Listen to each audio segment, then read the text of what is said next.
আশা করি সবাই ভালো আছেন। আজকে আমরা দেখব যে আমরা কিভাবে একটি কিউআর কোড তৈরি করতে পারি আমাদের ব্র্যান্ড লোগোর সাথে, এবং সেটাও পিএইচপি দিয়ে। এটি শুরু করার জন্য প্রথমে আমাদেরকে চেক করতে হবে যে আমরা যে সার্ভারে এটি রান করব সেখানে জিটি এক্সটেনশন এনেবল রয়েছে কিনা। এর জন্য প্রথম কাজ হবে আমাদের প্রজেক্ট ফোল্ডারের ভিতরে একটি পিএইচপি ফাইল নিয়ে নেওয়া।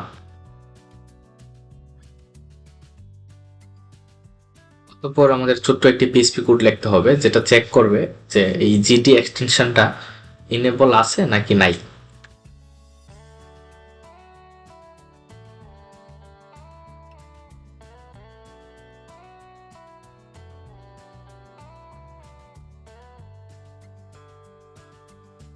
এবার যদি আমরা আমাদের ব্রাউজারে আউটপুট দেখি, তো এখানে দেখাচ্ছে আমাদের জিটি এক্সটেনশনটি ডিসেবল অবস্থায় আছে।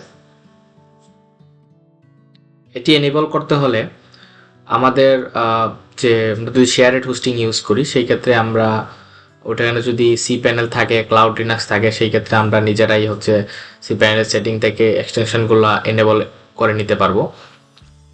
আর তাও যদি সেখান থেকে করা সম্ভব না হয় সেই ক্ষেত্রে হোস্টিং প্রোভাইডারের সাহায্য নিয়ে সেগুলো এক্সটেনশনটা এনেবল করতে হবে। তো আমি যেহেতু এখানে লোকাল হোস্টে জ্যাম সার্ভার ইউজ করতেছি, তো এইখানে কিভাবে এনেবল করতে হয় সেই প্রসেসটা আমি এখানে দেখিয়ে দিচ্ছি। এই ক্ষেত্রে আমরা ফাইল ম্যানেজার থেকে যেখানে আমাদের জ্যাম সার্ভারটা ইনস্টল আছে সেখানে চলে যাব।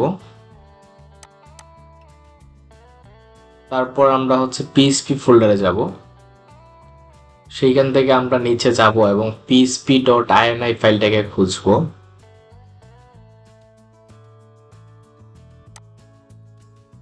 তারপর এটা আমরা একটা টেক্সট এডিটরে ওপেন করব। এখন এখান থেকে আমরা জিটি এক্সটেনশনটি সার্চ করব।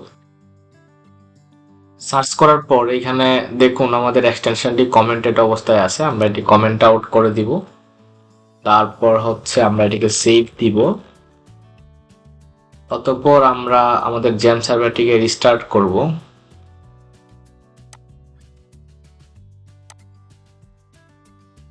রিস্টার্ট করার পরে এখন যদি আমাদের ব্রাউজারে আউটপুট দেখি,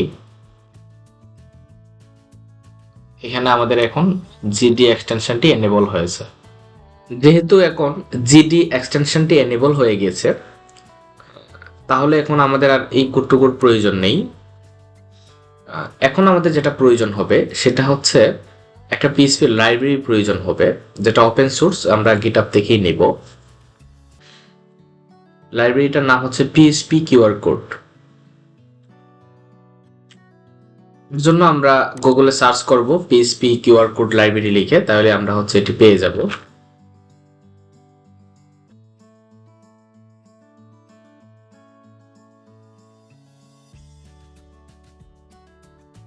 এখানে আমরা অনেকগুলো রেজাল্ট দেখতে পারবো। আমরা আসলে যে লাইব্রেরিটা ইউজ করব সেটা আসলে এই লাইব্রেরিটা, যেটা থার্ড রেজাল্টে দেখাচ্ছে T0K4RT, যেটা পিএইচপি কোড, এই লাইব্রেরিটা আমরা ইউজ করব।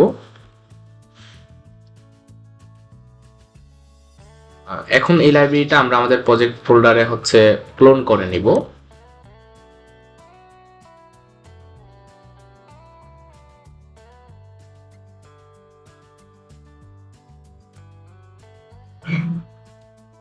আমাদের ক্লোন করা শেষ।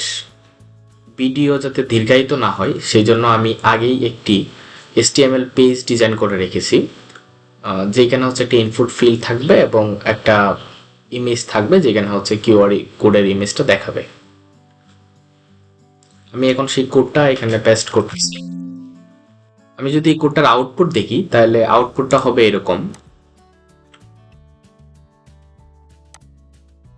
এটা আমাদের সিম্পল আউটপুট। এখানে একটা ইনপুট ফিল্ড থেকে আমরা যে ডাটাটার জন্য কিউআর কোডটা তৈরি করব সেই ডাটাটা এখানে ইনপুট দিব, এবং ক্রিয়েট কিউআর কোড বাটনে ক্লিক করার পরে সেই ডাটাটা দিয়ে একটা কিউআর কোড ক্রিয়েট হবে, এবং সেই কিউআর কোডের যে ইমেজটা সেটা এই ইমেজের সেকশনে দেখাবে।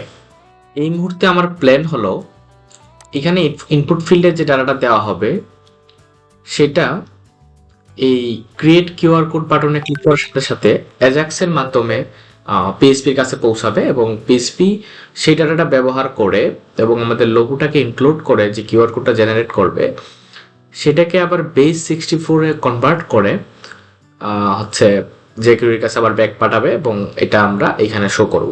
এই জন্য আমাদের প্রথমেই প্রয়োজন হবে জেকিউরি সিডিএন একটা ইনক্লুড করে নেওয়া। আপনারা চাইলে সেটা ডাউনলোড করেও ব্যবহার করতে পারেন।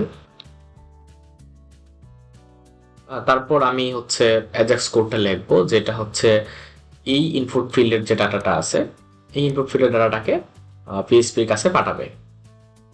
তো আমি এখন এই কোডটা লিখতেছি। যারা হচ্ছে বেসিক জাভাস্ক্রিপ্ট অথবা জেকিউরি বুঝেন তারা নিশ্চয়ই এই কোডটাও বুঝবেন।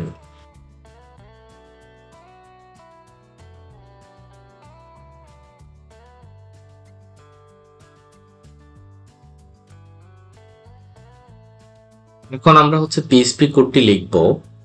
তো এই জন্য আমরা এখান থেকে অ্যাজাক্স দিয়ে যে প্যারামিটারটি পোস্ট মেথডে পাঠাচ্ছি সেই প্যারামিটারটি পিএসপিতে রিসিভ করব এবং সেই ডাটাটা আমরা একটা ভেরিয়েবলে রাখবো। এখন এখানে দেখার বিষয় হলো যে আমরা এখানে অ্যাজাক্স কল করার পরে যে রেসপন্সটা পাবো সেই রেসপন্সটা আমাদের অবশ্যই জেসন হতে হবে এবং সেইখানে অবশ্যই এই এরর এবং হচ্ছে ইনফো এই দুইটা কি প্যারামিটার অবশ্যই থাকতে হবে। যেখানে আমরা এররে ডিফাইন করতেছি যে সেখানে ওইটা ঠিকঠাকভাবে জেনারেট হচ্ছে কি না, বা ওখানে 0 আর 1 আমরা ডিফাইন করবো ইরুরতে, আর ইনফোতে আমরা হচ্ছে কিউআর কোডের যে ডাটাটা সেইটা অথবা জেনারেট সংক্রান্ত যদি কোনো ইরর হয় সেই ইররটা পাস করব।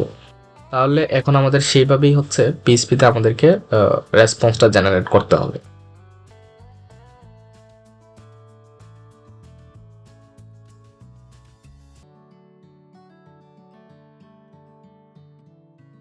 এখানে আমরা ইরুর একটা কি প্যারামিটার রিটার্ন করব, যেটার ভ্যালু হবে আমরা এখান থেকে হচ্ছে আমরা বাই ডিফল্ট অবশ্যই এটাকে 1 ডিপেন্ড করে রাখবো, মানে আমরা ধরে নেব এটা হচ্ছে 1 থাকবে। আর আরেকটা হচ্ছে আমাদের ইনফো, এটাকে আমরা বাই ডিফল্ট হচ্ছে ব্ল্যাক রেখে দেবো, এটার মাঝে কোনো কিছু রাখবো না। এই দুইটা হচ্ছে আমরা এখান থেকে জেসন আকারে রিটার্ন করব। তো আমরা একটা অ্যারে বিল্ড করে নিচ্ছি। তাহলে আমাদের জেসনে এনকোড করার পরে কি করতে হবে, এই রেসপন্সটা আমরা হচ্ছে এখানে এক্সিট করে দিব, যাতে হচ্ছে এইখান থেকে হচ্ছে এই রেসপন্সটা প্রিন্ট হয়ে হচ্ছে আমাদের অ্যাজাক্সের কাছে চলে যায়। এখন আমাদের যে বিষয়টা দেখা দরকার সেটা হচ্ছে আমাদের এই যে এখান থেকে ইনপুট ফিল্ডে যদি কেউ কোনো কিছু ইনপুট না দিয়ে সাবমিট করে, মানে ব্ল্যাঙ্ক রেখে সাবমিট করে, সেই ক্ষেত্রে কিন্তু কিউআর কোড আমরা জেনারেট করবো না, আমরা অবশ্যই কোনো একটা ডাটার জন্য জেনারেট করবো। সেক্ষেত্রে আমাদের এখানে একটা কন্ডিশন দেওয়া দরকার, যাতে যদি আমাদের এই ডাটাটা যদি ব্ল্যাঙ্ক আসে তাহলে কোনো একটা এরর দেবে আর কি।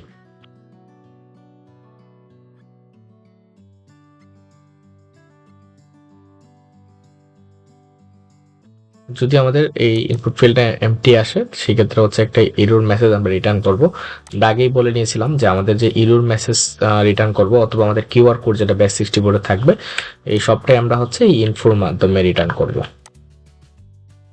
যদি আমাদের ইনপুট করা ডাটাটা ব্ল্যাঙ্ক না হয় সেক্ষেত্রে আমরা আমাদের যে লাইব্রেরিটা আছে এই লাইব্রেরিটা আমরা ইনক্লুড করে নিব।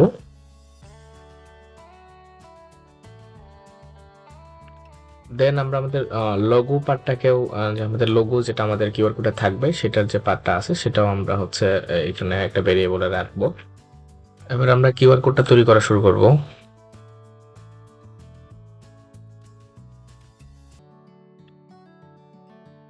এরপর আমরা লোগোর যে ইমেজটা আছে সেটাকে একটা ভেরিয়েবলে লোড করে নিব, লোগোটিকে ট্রান্সপারেন্ট করে নিব।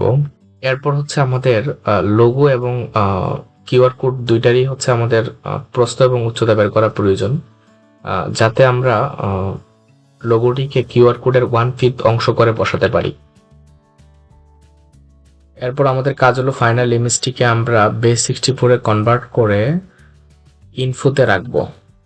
অতঃপর আমাদের এখন ফাইনাল কাজ হলো, যেহেতু আমাদের কাজটা শেষ এবং সবকিছু শেষ, তাহলে এই ইরোর যেটা আমরা বাই ডিফল্ট 1 হিসেবে রাখছিলাম সেটা তো এখন 1 রাখলে তো আমাদেরকে ওইখানে গিয়ে ইরোরই দিবে, তো আমরা এখন এটাকে 0 করে দিব।